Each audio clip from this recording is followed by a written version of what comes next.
আসসালামু আলাইকুম ভিউয়ার্স, আশা করি আপনারা সকলে ভালো আছেন। আলহামদুলিল্লাহ, আমিও আপনাদের দোয়ায় ভালো আছি।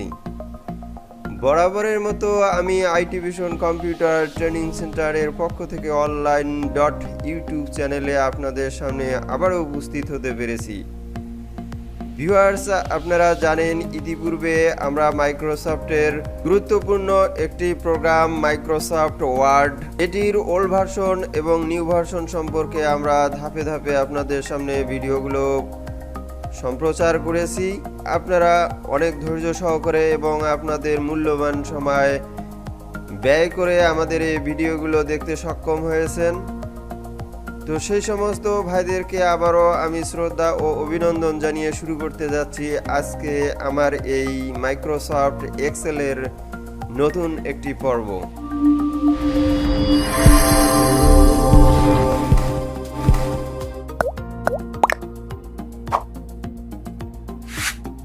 আমরা ইতিপূর্বে মাইক্রোসফট এক্সেলের দুটি খণ্ড আলাদা আলাদাভাবে আমরা আপনাদের সামনে উপস্থাপন করেছি। তো আশা করছি যারা আমার পূর্বের ভিডিও দুটি দেখিয়েছেন তারা হয়তো আজকের এই ভিডিওটি আরও বুঝতে সক্ষম হবেন। সরাসরি আমরা দেখে নেব যে আজকে এই মাইক্রোসফট এক্সেল এই প্রোগ্রামটিতে আমরা কিভাবে ব্যবহার করব, মাইক্রোসফট এক্সেলে প্রবেশ করব। তো দেখুন, শুরুতে আরেকটি কথা বলে রাখি, সেটি হচ্ছে এখানে এক্সেলের যে বিষয়টি সেটি হচ্ছে একান্ত আপডেট ভার্সনের মাধ্যমে আমরা দেখে নিব, কারণ আমরা ইতিপূর্বে জানি যে এক্সেলের সূত্র ছাড়া কখনো কোনো গাণিতিক ফলাফল প্রকাশ করা যায় না। কাজেই আমরা এই আপডেট ভার্সনের মাধ্যমে সরাসরি প্রবেশ করেছি। আপনারা 2007, 2010, 2016 কিংবা 19 যে কোনো ভার্সনে এরকম একটি ইন্টারফেস দেখতে পারবেন। তো ভিউয়ার্স, একটু খেয়াল করুন, আমরা জানি যে এই যে এখানে একটি লাল রঙের যে বারটি দেখতে পাচ্ছি এটি মূলত আমরা বলি টাইটেল বার। যে টাইটেল বারের মধ্যে আমরা বুঝতে পারি আমরা কোন ফাইল বা কোন প্রোগ্রামে অবস্থান করি তা এখান থেকে নির্ণয় করতে পারি। টাইটেল বারের নিচে file, home, insert, page layout এভাবে কিছু রিবন বা মেনু দেওয়া রয়েছে। আর এই মেনুগুলোর অধীনেই কিন্তু আমরা এই মাইক্রোসফট এক্সেল ব্যবহার করতে পারি। সো আমরা কিন্তু এটাও জানি যে আমাদের এই ইন্টারফেস এখানে হোম মেনুর অধীনে মূলত এই গঠনটা আমরা দেখতে পারছি। ভিউয়ার্স, ইতিপূর্বে যারা মাইক্রোসফট ওয়ার্ড দেখেছেন তারা হয়তো এভাবে এক একটি মেনুগুলোতে যদি ক্লিক দেই তাহলে এক এক রকমের এ ধরনের টুলসগুলো পাওয়া যায়। তো ডিফারেন্স হচ্ছে, যেহেতু এটা গাণিতিক প্রক্রিয়াকরণের একটি প্রোগ্রাম, সো এখানে বুঝতেই হবে যে আপনাদের এখানে এই মেনুর অধীনে কিছু কিছু টুলস আমরা নতুন দেখতে পাচ্ছি যা মাইক্রোসফট ওয়ার্ডে ছিল না। তো ভিউয়ার্স, আপনারা যদি এভাবে একটু খেয়াল করেন, বাকি যে টুলসগুলো আমরা দেখতে পাচ্ছি এই টুলসগুলো কিন্তু মূলত আমাদের অনেক পরিচিত একটি টুলস, কিন্তু এখানে তো ওইভাবে এই টুলসগুলো ব্যবহার করা হয় না। যদি প্রয়োজন হয় তাহলে আমরা অবশ্যই এই টুলসগুলো সম্পর্কে অবগত হব, কিন্তু আমরা মেনলি যে বিষয়টি রয়েছে এক্সেলের মধ্যে সেটি আমরা আজকে জেনে নেব। এটি হচ্ছে মেনু, আর এই মেনুর অধীনে বিভিন্ন রকমের টুলস বসবাস করে যার মাধ্যমে আমরা অতি সহজে কোনো কমান্ড ব্যবহার করতে পারি। তো এখানে দেখুন যে এখানে একটি শর্টকাট বার আছে। আমরা যদি বাম দিকে খেয়াল করি তো এখানে দেখতে পাচ্ছেন যে এই চিহ্নটা, যেটিকে আমরা দেখলে বুঝতে পারি যে এটি হচ্ছে একটি সেভের আইকন বা টুলস। এর কাজটাও কিন্তু আমরা জানি এবং এখানে আমরা বলবো যে আনডু এবং রিডু। এছাড়াও আমরা যদি অ্যারোতে ক্লিক দিই তাহলে আরও বেশ কিছু অপশন আছে, আমরা চাইলে এগুলো কিন্তু ইউজ করতে পারি। তো ভিউয়ার্স, আমি যে কথাটি বলবো সেটি হচ্ছে যে দেখুন, আমরা কিন্তু ফাইল বলেন, হোম বলেন, ইনসার্ট বলেন, এই মেনুগুলোর অধীনে যেটুকু আমাদের প্রয়োজন সেই অনুপাতে আমরা কিন্তু ব্যবহার করে থাকি। আদার্স ওয়ে আমরা কিন্তু অঙ্ক বা গণিতের কোনো ফলাফলের জন্য কোনো ফর্মুলা ব্যবহার করে থাকি। সো আপনারা একটু খেয়াল করবেন যে এই শর্টকাট বারের নিচে যে আপনি এখানে A1 দেখতে পাচ্ছেন, FX দেখতে পাচ্ছেন, এই যে সাদা বর্ণটি একদম চিকন লম্বা বাম এবং ডান দিকে, এই সাদা ঘরটিকে বলা হয় ফর্মুলা বার। দেখুন এখানে মাউস পয়েন্টার যখন রাখবেন তখন এমনিতেই দেখাচ্ছে এখানে দেখুন ফর্মুলা বার। তো ভিউয়ার্স, আমরা এই ফর্মুলা বারের মাধ্যমে কি কি জানতে পারি, যেমন দেখুন যে আমরা একটা অঙ্ক তৈরি করব বা অঙ্কের ফলাফল বের করব, তো আমরা কোন সূত্রের মাধ্যমে ওই অঙ্কের ফলাফলটা বের করতে পেরেছি সেই সূত্রটি মূলত এই ফর্মুলা বারে আমরা চাইলে দেখতে পারবো। তো ভিউয়ার্স, আপনারা আরেকটু ভালোভাবে দেখুন। আমরা যদি এখানে একটি পেজ নিচের দিকে একটু তাকাই তাহলে এখানে দেখব যে বুক 1 নামে একটি লেখা রয়েছে। ভিউয়ার্স, আমি যদি এই অংশটি কিন্তু আলাদা, দেখুন এই অংশটি আলাদা আর এই পেছনের যে অংশটি এটা কিন্তু আলাদা। তো আমরা যদি এখানে এই ম্যাক্সিমাইজে যদি ক্লিক দেই তাহলে কিন্তু এবার একটু খেয়াল করুন, এই বুক 1 যে লেখাটি এখানে ছিল সেই লেখাটি কিন্তু এখানে উপরে চলে গেছে। আসলে আমরা যেমন মাইক্রোসফট ওয়ার্ডের মধ্যে বলছিলাম যে এটি ডকুমেন্ট 1, আর এখানে কিন্তু এক্সেলে আসে হয়ে যায় বুক 1। আর যেহেতু আমরা এক্সেলের মধ্যে রয়েছি কাজে এখানে মাইক্রোসফট এক্সেলে প্রোগ্রামটি দেখাচ্ছে আর ওখানে দেখাইছিল মাইক্রোসফট ওয়ার্ড। তো এই হলো যে স্বাভাবিক যে বর্ণনা, সেটা আপনারা অবশ্যই অবগত হচ্ছেন। তো ভিউয়ার্স, আরও গুরুত্বপূর্ণ বিষয় হচ্ছে এ বি সি ডি, আমরা এইভাবে যদি একটা করে ক্লিক দেই তাহলে আমরা দেখতে পাচ্ছি। এমনকি আমরা যদি নিচের দিকে এভাবে যদি ক্লিক দেই তাহলে দেখুন যে একের পর এক আমাদের এই ঘরগুলো কিন্তু আসতেইছে।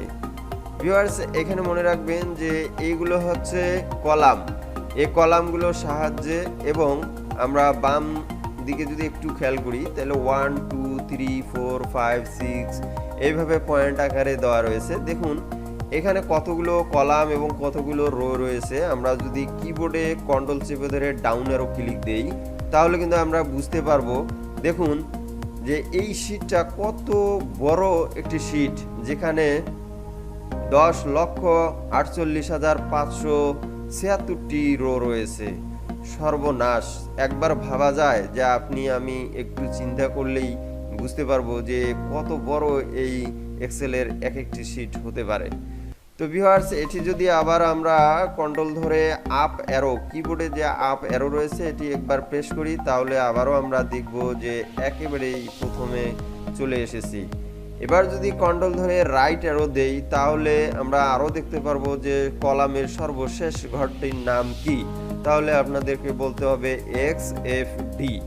আপনারা এভাবে কন্ট্রোল ধরে লেফট অ্যারো যদি আবারও ক্লিক করেন তাহলে একদম প্রথম যে ঘরটি এটি ঘরে চলে আসতে পারবেন। ভিউয়ার্স, কথা হচ্ছে যে এখানে কলাম এবং রো এর সমন্বয়ে এইরকম এক একটি করে ঘর তৈরি হয় আর এই ঘরগুলোকে বলা হচ্ছে সেল। সুতরাং আমরা যদি কোনো অঙ্ক প্রয়োগ করতে গিয়ে যখন কতগুলো ঘর একত্রিতভাবে কাজ করে তখন তাকে রেঞ্জ বলে। ভিউয়ার্স, আপনারা মনে রাখবেন সি এর নিচে যে ঘরটি দেখছেন, যদি প্রশ্ন করি এই ঘরটির নাম কি তাহলে আমরা সহজেই বলবো এখানে সি এর ঘরে দেখুন কলামটা রয়েছে আর বাম দিকে 1, তো এই ঘরের নাম হবে C1। যেমন উদাহরণস্বরূপ আরেকটি দেখাই, এই যদি আমাকে বলা হয় এই ঘরটির নাম কি তাহলে আমি বলবো E6, অর্থাৎ ই হচ্ছে কলাম আর রো এই 6 হচ্ছে রো, তাই এই ঘরটির নাম হচ্ছে E6। এমনইভাবে আমরা কোটি কোটি ঘর যেখানেই রাখি না কেন মাউস, আমরা যদি এখানে ক্লিক দেই তাহলে কিন্তু ওই ঘরের নামটি কিন্তু মাস্ট বি আমরা জেনে যাব। কারণ দেখুন আমি যখনই ক্লিক দিচ্ছি তখনই এই যে সির ঘরটি কিন্তু হলুদ বর্ণ হচ্ছে এবং 5 ঘরটিও হলুদ বর্ণ হচ্ছে। যেহেতু কলাম উপরে তাই কলামের নামটা আগে বলতে হবে, এরপরে রোর নাম বলতে হবে। সুতরাং আমরা যদি বলি এই ঘরের নাম কি তাহলে বলবো F3। এমনইভাবে প্রতিটি ঘরের নামেই আমরা মনে রাখবো। তো ভিউয়ার্স, আমরা একটু পেজের নিচে যদি যাই তাহলে দেখব শীট 1, শীট 2, শীট 3। দেখুন এক একটি শীট যে পরিমাণে ছড়িয়ে ছিটিয়ে আছে যার মাধ্যমে আমরা কাজ করতে নিজেরাই অক্ষমতা প্রকাশ করে থাকি, সেখানে এরকম 3টি শীট একই সঙ্গে আমরা ব্যবহার করতে পারি। তো দেখুন আমি যদি শীট 1-এ যদি এভাবে একটা ক্লিক দিয়ে এখানে লিখি 2, এরপরে আমি যদি শীট এই 2-তে ক্লিক করে যদি আমি জুম করেছিলাম, তো আবারও আমি একটু জুম করে দেখাচ্ছি। তো আমি যদি এখানে শীট 2 এর মধ্যে লিখি 3, আবার যদি আমি এই শীট 3 এখানে ক্লিক দিয়ে আবারও আমি একটু জুম করে দেখাচ্ছি, তো এখানে যদি আমি লিখি 4, তাহলে এবার আমরা বুঝতে পারবো। দেখুন, আমরা শিট 1-এ গেলে যে লেখাটি লিখছিলাম সেটি আলাদা একটি পেজ, এখানে শিট 2 এর মধ্যে আলাদা, এখানে শিট 3 এর মধ্যে আলাদা। তো 3টি শিট এত বিশাল আকৃতির যদি আমরা ইউজ করতে পারি তাহলে তো কথাই নেই। তো যাই হোক, এটিকে বলা হয় শিট বার। আমরা একটু খেয়াল রাখবো, ডান দিকে এখানে একটি বার রয়েছে, এই বারটির নাম হচ্ছে হরিজন্টাল বার। ভিউয়ার্স, আমরা জানি যে হরিজন্টাল বারের সাহায্যে আমরা পেজের ডানে কিংবা বাম দিকে আমরা মুভ করতে পারি। আর এই যে ডান উপরে একটু খেয়াল করুন, যে বারটি আমি মাউসের লেফট বাটন ক্লিক করে নিচে কিংবা উপর দিকে নিয়ে যেতে পারছি, এই বারটিকে বলা হচ্ছে ভার্টিক্যাল বার। এই বারের সাহায্যে পেজের উপর এবং নিচের দিকে আমরা ব্যবহার করতে পারি। ভিউয়ার্স, এটি হয়তো হুইলের মাধ্যমে আমরা এভাবে মাউসের হুইলটি ঘুরালেও আমরা উপর নিচে যেতে পারি। তো এই যে নিচে আরেকটি লেখা দেখতে পাচ্ছেন, এটাকে বলা হয় রেডি বার। এই রেডি বারটি হচ্ছে যে আপনি যখন যে সময়ে কোনো কাজের কমান্ড দেন, তো এটা কিন্তু এই রেডি বারের মাধ্যমে সেটিকে সিগন্যাল দেওয়া হয়। কিবোর্ডের যে নাম লক অর্থাৎ এক্সেল কি বলে থাকি, এই এক্সেল কির মধ্যে যে নাম লক নামে যে একটি বাটন রয়েছে, আমরা অনেকেই অবগত আছি। কারণ ওই নাম লকের যে সুইচটি বা বাতিটি যদি নিভানো থাকে, তো সেক্ষেত্রে কিন্তু আপনারা এক্সেলের কাজ করতে পারবেন না। তাই আপনারা অবশ্যই ওই নাম লক বাতিটি চাপ দিয়ে আপনি জ্বলে রাখবেন। আশা করি আপনারা বুঝতে পারছেন যে আমাদের এই ইন্টারফেসের মধ্যে যে চিত্রটি আমরা মাইক্রোসফট এক্সেলে দেখতে পেরেছি, এ সম্পর্কে অন্তত এতটুকু আমরা বুঝতে ও জানতে পেরেছি।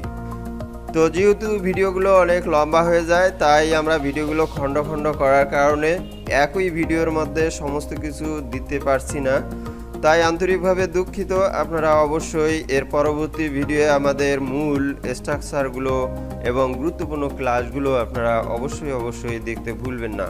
তো ভিউয়ার্স, সে পর্যন্ত ভালো থাকুন, সুস্থ থাকুন, আল্লাহ হাফেজ।